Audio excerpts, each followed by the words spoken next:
Hello guys, good morning. So today is January 23, Sunday, and meron tayong appointment sa Gorgeous Clinic dahil meron tayong derma cleaning and mga other treatments na gagawin sa mukha. So yun, hindi ko alam kung anong gagawin nila. Baka papalitan, babakbakin, tapos papalitadahan.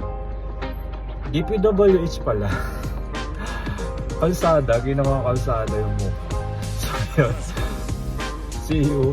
Kasi, bakit ba tayo magpapaderma? Kasi meron tayo ngayon, sa Thursday meron tayong appointment naman para sa video shoot and photo shoot. Photo shoot? Hindi ko sure kung photo shoot ba yun or video shoot. So photo shoot na may video shoot. Parang ganun, hindi ko lang sure. So, that's on Thursday. So, see you na lang sa Gorgeous Clinic at saka sa CDC Mandaluyong.